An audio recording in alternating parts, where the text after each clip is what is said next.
வணக்கம். 9 மணி செய்திகளுக்கு வரவேற்பது நான் நந்தா. தொடர்ந்து ஒரு நிமிட செய்தி தொகுப்புகளை பார்க்கலாம். மெட்ரோ ரயில் நிறுவன டெண்டர் ஒதுக்கீட்டில் முறைகேடு நடந்ததாக அண்ணாமலை குற்றம் சாட்டிய நிலையில் அது முழுக்க முழுக்க தவறான தகவல் என சென்னை மெட்ரோ ரயில் நிர்வாகம் தெரிவித்துள்ளது.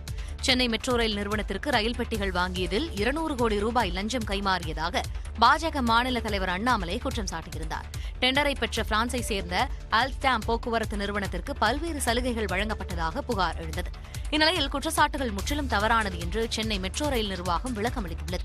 இது தொடர்பாக மெட்ரோ நிர்வாகம் வெளியிட்டுள்ள செய்திக்குறிப்பில் எந்த ஒளிவுமறைவுமின்றி வெளிப்படைத்தன்மையுடன் நேர்மையான முறையில் டெண்டர் விடப்பட்டதாக குறிப்பிட்டுள்ளது.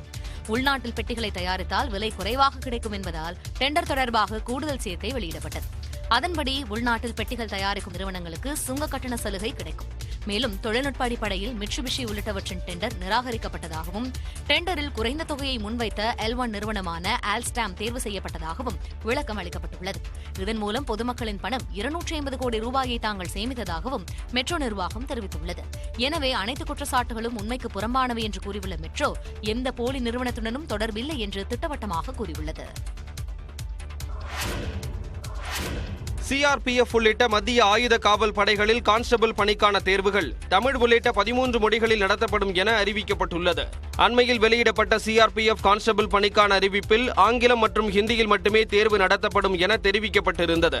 இதற்கு எதிர்ப்பு தெரிவித்த முதலமைச்சர் மு.க. ஸ்டாலின் அனைத்து பிராந்திய மொழிகளிலும் நடத்த வேண்டும் என வலியுறுத்தினார். இந்நிலையில் மத்திய ஆயுத காவல் படைகளில் கான்ஸ்டபிள் பணிக்கான தேர்வுகள் ஆங்கிலம், ஹிந்தியை தவிர தமிழ், தெலுங்கு, கன்னடம், மலையாளம், உருது உள்ளிட்ட 13 மொழிகளில் நடைபெறும் எனவும் இந்த நடைமுறை அடுத்த ஆண்டு ஜனவரி 1ஆம் தேதி முதல் அமலுக்கு வரும் என குறிப்பிடப்பட்டுள்ளது.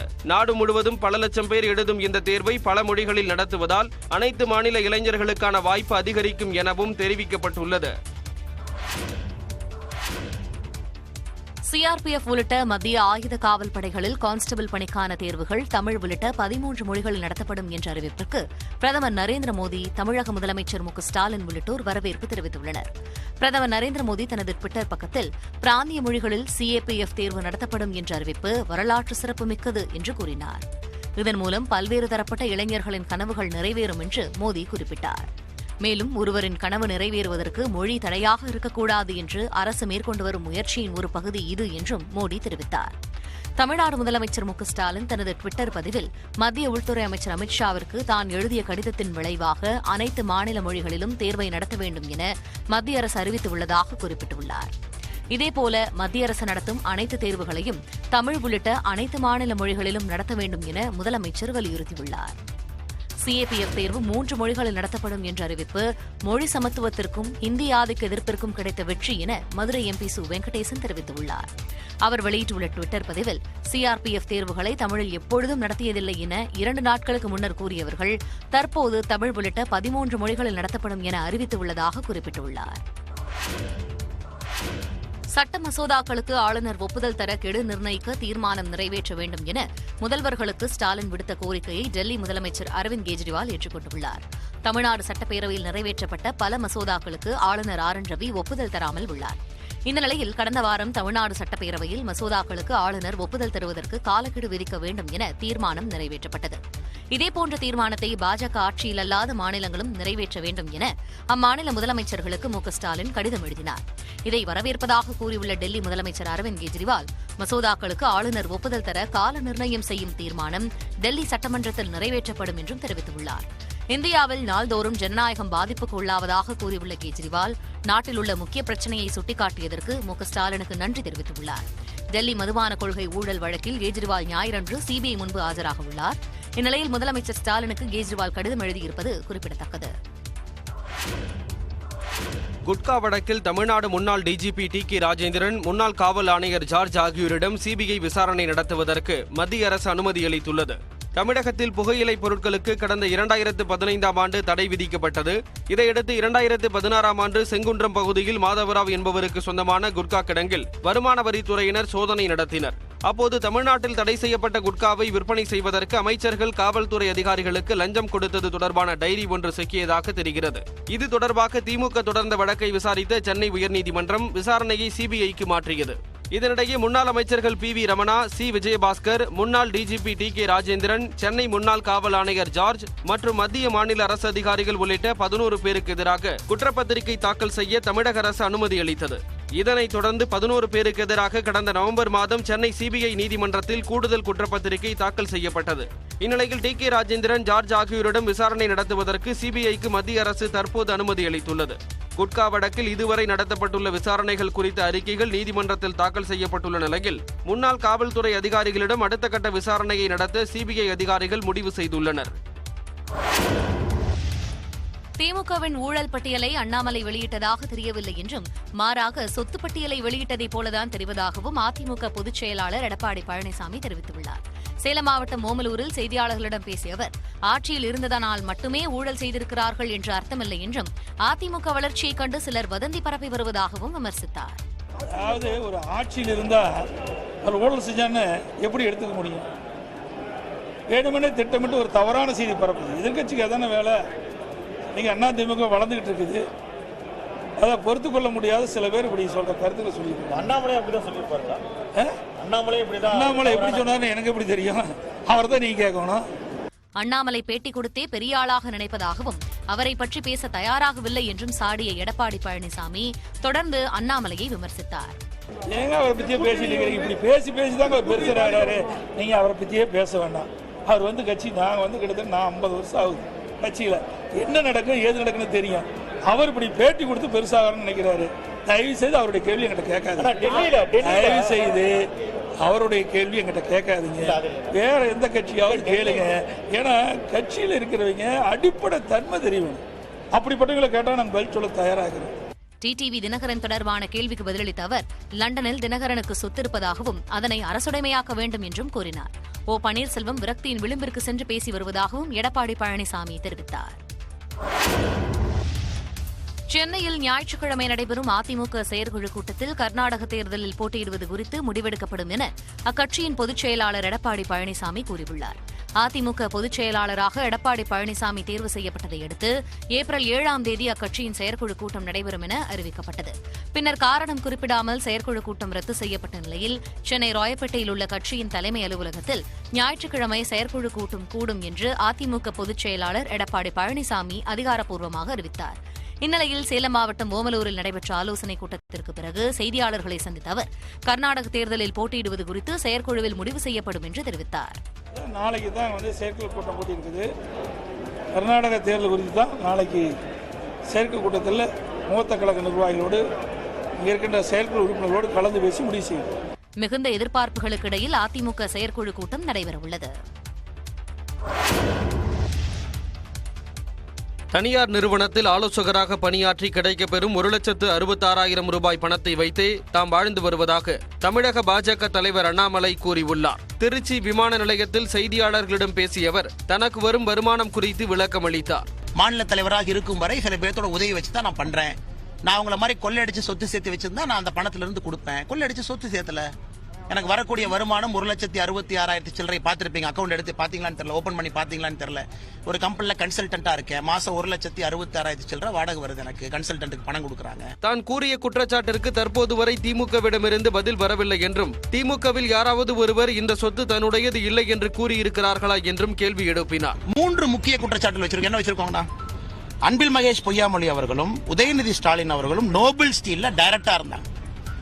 மணி லாண்டரிங் அந்த கம்பெனியில நடத்தி தான் முதலமைச்சர் அவர்கள் துபாய் போகும் பொழுது 1000 கோடி ரூபாய் பணம் கொண்டு வந்திருக்காரு. நேரடி குற்றச்சாட்டு.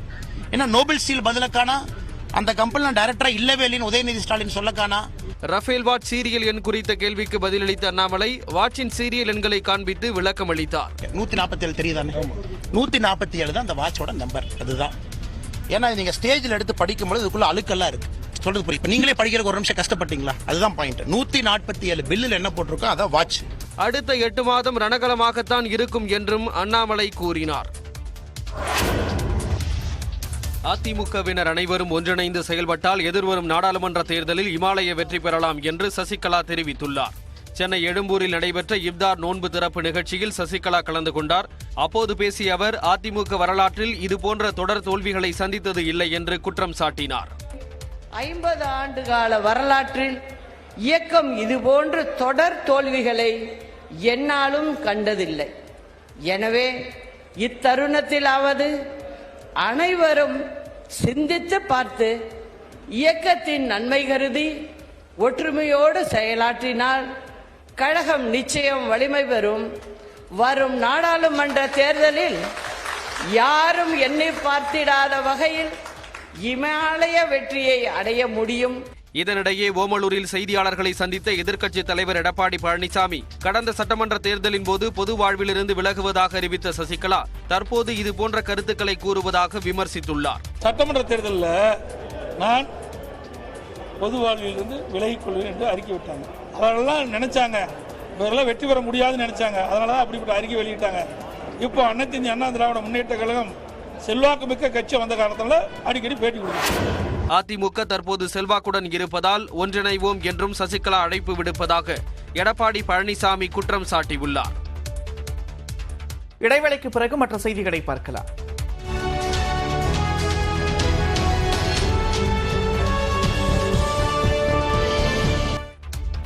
தொடர்ந்து ஒரு நிமிட செய்தி தொகுப்புகளை பார்க்கலாம்.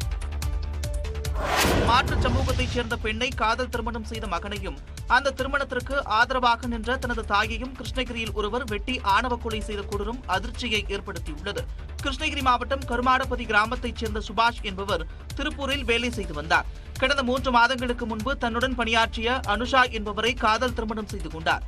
அனுஷா மாற்றுச் சமூகத்தைச் சேர்ந்தவர் என்பதால் இவர்களது திருமணத்திற்கு சுபாஷின் தந்தை தண்டபாணி தொடர்ந்து எதிர்ப்பு தெரிவித்து வந்ததாக கூறப்படுகிறது. இந்த சூழலில் தனது மனைவியுடன் சொந்த ஊரான அருணபதி கிராமத்திற்கு சுபாஷ் வந்துள்ளார். அங்கு அவர் தனது பாட்டி கண்ணம்மாவின் வீட்டிற்கு சென்று தங்கியிருக்கிறார். இதனை அறிந்து அங்கு சென்ற தண்டபாணி அரிவாளை கொண்டு தனது மகன் சுபாஷ், மருமகள் அனுஷா மற்றும் தாய் கண்ணம்மா ஆகியோரை சரமாரியாக வெட்டினார். இதில் சுபாஷ், மூதாட்டி கண்ணம்மாள் ஆகியோர் நிகழ்விடத்திலேயே உயிரிழந்தனர். ரத்த வெள்ளத்தில் கிடந்த அனுஷா மீட்கப்பட்டு மருத்துவமனையில் அனுமதிக்கப்பட்டார். மூவரையும் வெட்டிவிட்டு தண்டபாணி அங்கிருந்து தப்பி ஓடினார். இந்நிலையில் மகன் சுபாஷை வெட்டி கொன்ற தண்டபாணியை அரூரில் தனிப்படை போலீசார் கைது செய்தனர். அப்போது கழுத்தை இறுத்து தற்கொலைக்கு முயன்றார். அவர் ஊத்தாங்கரை அரசு மருத்துவமனையில் சேர்க்கப்பட்டுள்ளார். அவர் மீது வன்கொடுமை தடுப்பு உள்ளிட்ட 3 பிரிவுகளில் வழக்கு பதிவு செய்யப்பட்டுள்ளது. ஐபிஎல் தொடரில் பெங்களூருவுக்கு எதிரான போட்டியிலும் டெல்லி அணி தோல்வியடைந்தது. பெங்களூருவில் நடைபெற்ற இப்போட்டியில் டாஸ் வென்ற டெல்லி பந்துவீச்சை தேர்வு செய்தது. தொடர்ந்து சிறப்பான ஆட்டத்தை வெளிப்படுத்தி வரும் விராட் கோலி 34 பந்துகளில் 50 ரன்கள் சேர்த்தார்.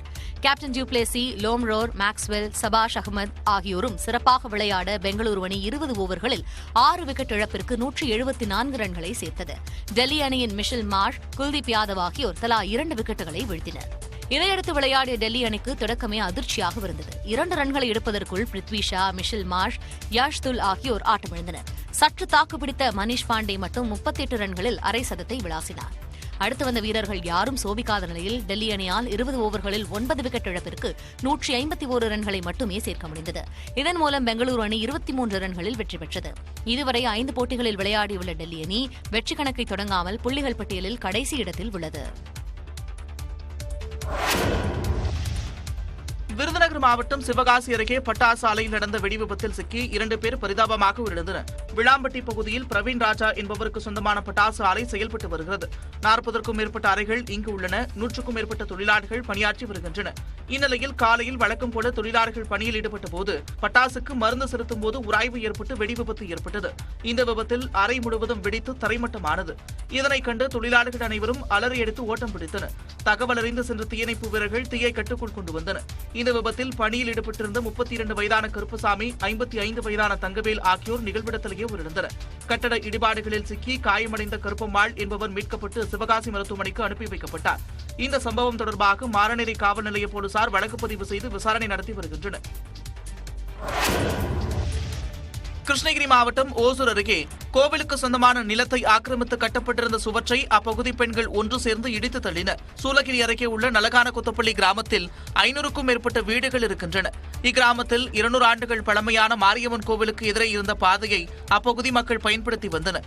இந்நிலையில் அதே பகுதியைச் சேர்ந்த நபர் ஒருவர் கோவிலுக்கு எதிரே இருந்த நிலத்தை ஆக்கிரமித்து சுற்றுச்சுவர் கட்டினார். இது தொடர்பான வழக்கு நீதிமன்றத்தில் நிலுவையில் இருக்கிறது. எனினும் ஆத்திரமடைந்த அப்பகுதி பெண்கள் தாங்களாகவே முன்வந்து அந்த சுவற்றை இடித்து தள்ளினர்.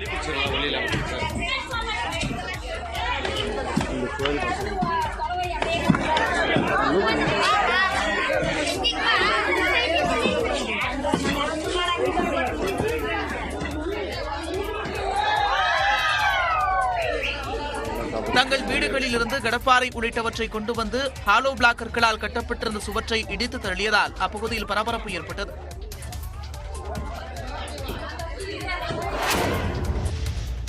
புதுக்கோட்டை அருகே காவிரி கூட்டுக்குடிநீர் திட்ட குழாய் உடைந்ததில் 50 அடி உயரத்திற்கு நீர் பீரிட்டு வெளியேறியது.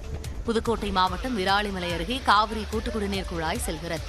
மேபூதகுடி அருகே கூட்டுக்குடிநீர் குழாயில் உடைப்பு ஏற்பட்டது. இதனால் 50 அடி உயரத்திற்கு தண்ணீர் வெளியேறியது.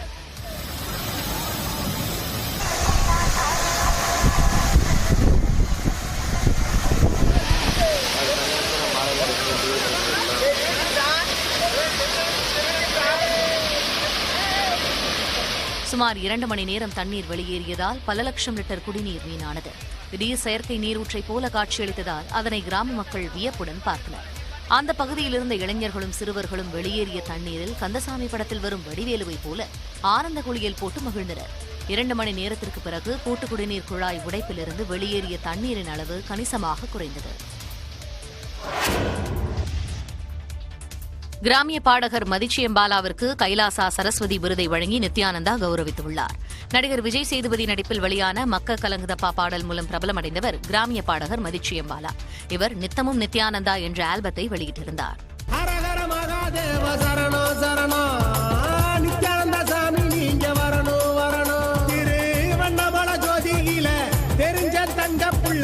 ஜனவரி மாசத்தில செல்ல புள்ள நித்யானந்தா சாமி இவரது கிராமிய சேவையை பாராட்டி நித்யானந்தா விருது வழங்கி கௌரவித்துள்ளார். இந்த விருதை நித்யானந்தாவின் ஆசிரமத்தில் பாடகர் மதிச்சியம்பாலா பெற்றுக் கொள்ளவிருக்கிறார். ஒரு சாதாரண நாட்டுப்புற கும்மி பாடகனை அங்கீகரித்து இந்த விருது வழங்கப்பட்டிருப்பது மகிழ்ச்சி அளிப்பதாக மதிச்சியம்பாலா தெரிவித்துள்ளார். கைலாச சரஸ்வதி என்ற விருது நேற்று தமிழ் புத்தாண்டு அன்னைக்கு வழங்கியிருக்காங்க. ஜூம் மீட்டில் அந்த வணங்கினாங்க. நானும் ஜூம் மீட்டில் கலந்துக்கிட்டேன். ரொம்ப ரொம்ப சந்தோஷமாக இருந்துச்சு. அவங்கள பார்க்குறதுனா ரொம்ப ரொம்ப மன திருப்தியாக இருந்துச்சு. இந்த விருது கிடைச்சதுக்கு நான் ரொம்ப ரொம்ப சந்தோஷப்படுறேன். இதற்கு முன் ஆன்மீக பணிகளுக்காக திரைப்பட இயக்குநர் பேரரசு, திருச்சி சிவாவின் மகன் சூர்யா ஆகியோருக்கு கைலாசாவின் தர்மரட்சகர் விருது வழங்கப்பட்டிருந்தது. அண்மை செய்திகளுக்கு இணைந்திருங்கள்.